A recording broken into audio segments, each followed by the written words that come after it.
Imagina que eres el hombre más rico de tu ciudad. Tienes sirvientes, tienes poder, tienes todo lo que el dinero puede comprar.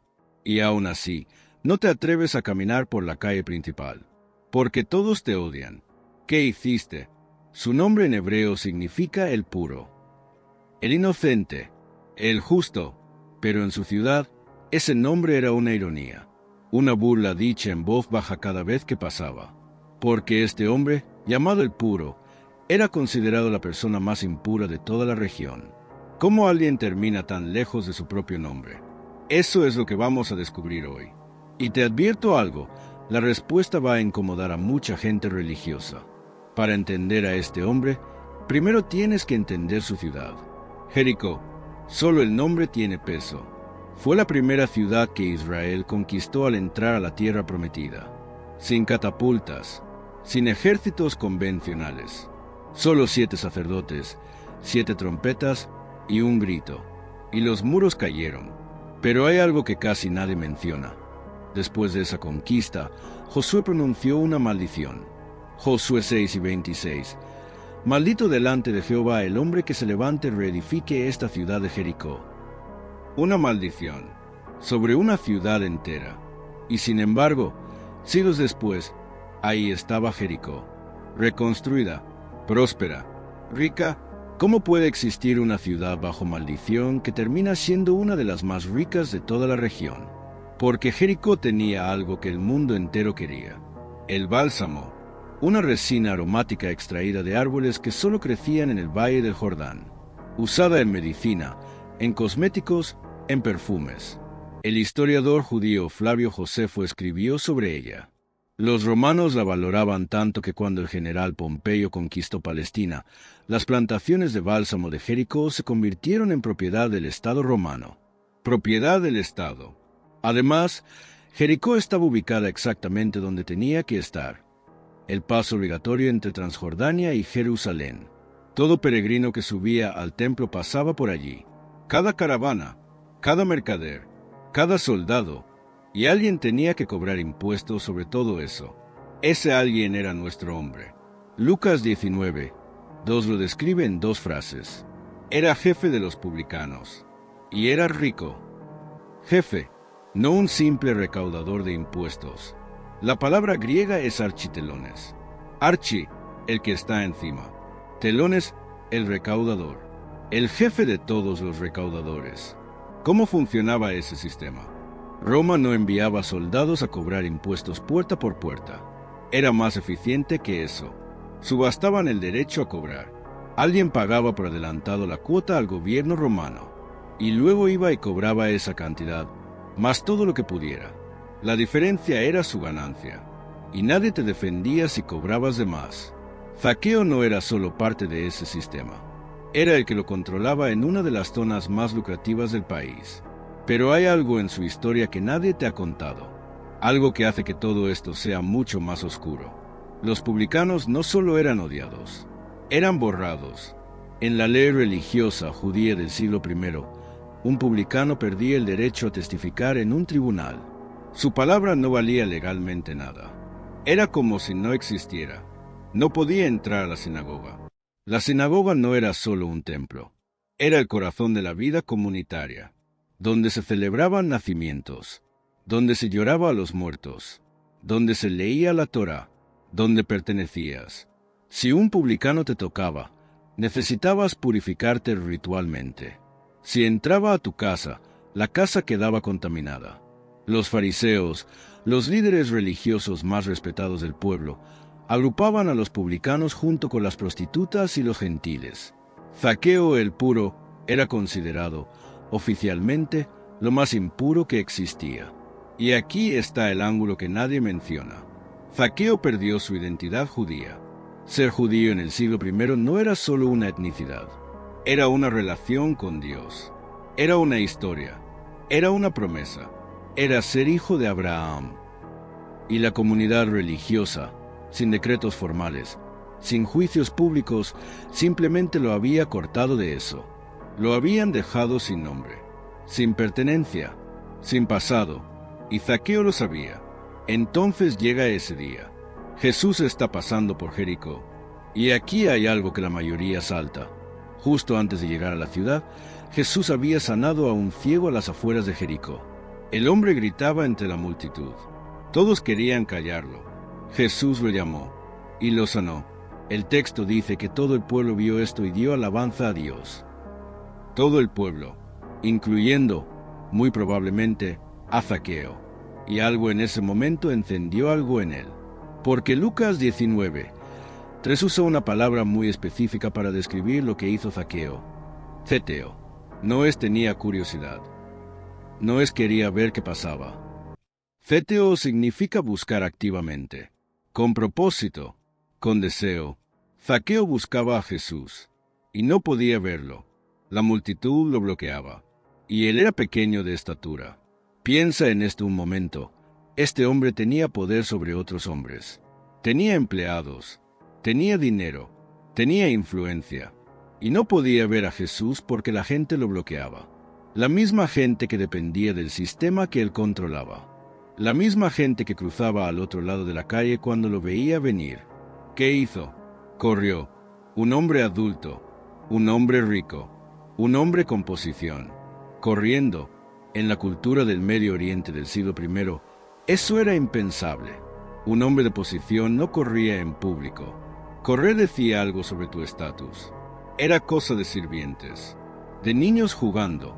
Zaqueo perdió su dignidad pública antes de llegar al árbol, y luego subió al árbol, el sicomoro de Jericó, el Ficus sicomorus, tronco grueso, ramas bajas, fácil de escalar, pero sus frutos eran pequeños e insípidos. Era el alimento de los pobres. El profeta Amós, cuando quiso describir lo humilde de su origen, dijo que era pastor y cultivador de sicomoros. Zaqueo el rico, Zaqueo el jefe, sentado en un árbol de pobres, como un niño, esperando ver pasar a alguien que quizás, solo quizás, no lo rechazaría. Entonces sucede. Jesús llega al árbol, se detiene, levanta los ojos y dice: Zaqueo, date prisa, desciende, porque hoy es necesario que pose yo en tu casa. Analiza esas palabras con cuidado. Primero, Jesús dice su nombre. Su nombre, no oye tú, no el que está en el árbol. Su nombre, ¿cómo lo sabía? El texto no le explica. Quizás alguien en la multitud lo señaló. Quizás era suficientemente conocido en Jericó, pero el efecto es devastador. En ese árbol, creyéndose invisible, sintiéndose nadie, el maestro de que todo el mundo hablaba levanta los ojos y dice su nombre. Segundo, es necesario. La palabra griega es dei. Esta no es una palabra casual. Dei en los evangelios expresa necesidad divina, obligación sagrada. Es la misma palabra que Jesús usa cuando dice que el Hijo del Hombre debe sufrir, la misma que los ángeles usan cuando hablan de la resurrección. Jesús no dijo me gustaría ir a tu casa. Dijo, es una necesidad divina que yo esté hoy en tu casa. Y tercero, esto es lo que más impacta, Jesús no fue invitado. Se invitó solo, a la casa del hombre más odiado de Jericó, públicamente, frente a todos. En esa cultura, comer en la casa de alguien significaba aceptación, comunión, alianza. Los fariseos lo entendían perfectamente. Por eso cada vez que Jesús comía con pecadores protestaban. Y aquí Lucas registra que ya era la tercera vez que sucedía. 3 veces el mismo escándalo, 3 veces la misma protesta, y 3 veces Jesús lo hace de todas formas. Esto no era un error, era una decisión. Lucas no nos da los detalles de esa cena. No sabemos qué comieron. No sabemos cuánto tiempo estuvieron. No sabemos de qué hablaron. Pero sí sabemos lo que salió de ella. Zaqueo se pone de pie y declara: la mitad de mis bienes doy a los pobres.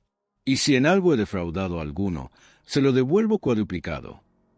El 50%. No el diezmo que la ley exigía.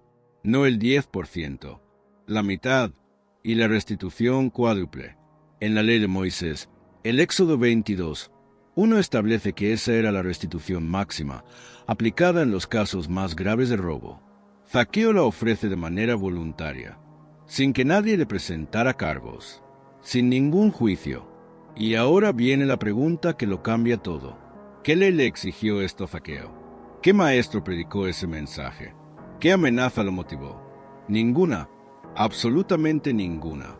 Jesús no le dijo, primero devuelve lo que robaste y luego hablamos. No le mostró la tabla de restitución mosaica. No hubo sermón. No hubo ultimátum. Solo hubo una cena. Solo hubo presencia. Solo hubo un hombre que levantó los ojos y dijo su nombre. Y de eso brotó lo que ninguna ley pudo producir. Aquí está el secreto que la mayoría de los sermones no te dicen. Zaqueo no cambió para que Jesús lo aceptara. Jesús lo aceptó. Y por eso Zaqueo cambió. Esa diferencia, esa sola diferencia, lo cambia todo. Hay una versión del Evangelio que funciona así. Tienes que arreglarte. Tienes que dejar tus malos hábitos. Tienes que ser mejor. Y cuando hayas progresado lo suficiente, cuando seas lo suficientemente bueno, entonces podrás acercarte a Dios. ¿Reconoces esa voz? Muchos creyentes llevan años, décadas, bajo esa voz, esforzándose, prometiendo, fallando, sintiéndose impostores, nunca terminando de sentir que son suficientemente buenos. Zaqueo nos muestra que esa voz está equivocada. Cuando Jesús lo llama, Zaqueo todavía es el architelones. Todavía tiene en su casa el dinero acumulado durante años. Todavía es el hombre más odiado de Jericó. No ha cambiado nada. No ha prometido nada. Y Jesús dice su nombre y quiere estar en su casa. Pablo lo escribe en Romanos 5, 8. Siendo aún pecadores, Cristo murió por nosotros. No después de mejorarse. No después del programa de rehabilitación moral. Siendo todavía pecadores. El amor de Dios no espera que seas bueno para amarte. Te alcanza exactamente donde estás. Y desde ahí te transforma. Y hay algo más. Algo que lleva siglos esperando ser conectado. ¿Recuerdas a Rahab? En Josué capítulo 2, antes de la conquista de Jericó, 2 espías llegan a la ciudad y se hospedan en la casa de Rahab, una prostituta, una mujer considerada impura, una gentil. Cuando los muros cayeron, la casa de Rahab fue la única que quedó en pie. Ella y su familia fueron salvados. Siglos después, Jesús entra a Jericó, y de toda la multitud que lo aclama, de todos los hombres religiosos que lo siguen, Jesús elige entrar a la casa del hombre más rechazado de la ciudad. Rahab, Zaqueo, diferentes épocas, misma ciudad, mismo patrón. Dios entra donde nadie más quiere entrar. Dios ve a los que todos han decidido que no vale la pena ver. La ciudad maldita, reconstruida, el hombre sin nombre, restaurado, y el principio no cambió. Déjame preguntarte algo. ¿En qué parte de esta historia estás tú? Quizás llevas tiempo en un árbol, observando de lejos, manteniendo una distancia entre tú y Dios porque crees que primero tienes que resolver algo, que primero tienes que cambiar algo, que primero tienes que ser diferente.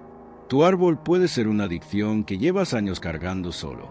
Puede ser una relación rota que te da demasiada vergüenza confesar. Puede ser un pasado que crees que te descalifica para siempre. Puede ser simplemente la distancia que tú mismo pusiste hace tanto tiempo que ya no recuerdas cuándo empezó. Zaqueo no bajó del árbol ya transformado. Bajó tal como era. Y fue en el encuentro, en la cena, en esa presencia inesperada que todo lo demás llegó. Baja del árbol. El que espera abajo ya sabe tu nombre. Si algo de lo que escuchaste hoy te tocó en algún lugar que no esperabas, quiero pedirte 3 cosas. Primero, dale like a este video. Es una forma pequeña de decir que este tipo de contenido vale la pena. Segundo, compártelo. Piensa ahora mismo en alguien que está en un árbol, que observa de lejos, que siente que está demasiado lejos. Envíale esto. Puede ser lo que necesita hoy. Tercero, suscríbete. Cada semana subimos un nuevo video que va a las capas profundas de las Escrituras, porque la palabra tiene mucho más de lo que parece a primera vista. Nos vemos en el próximo video.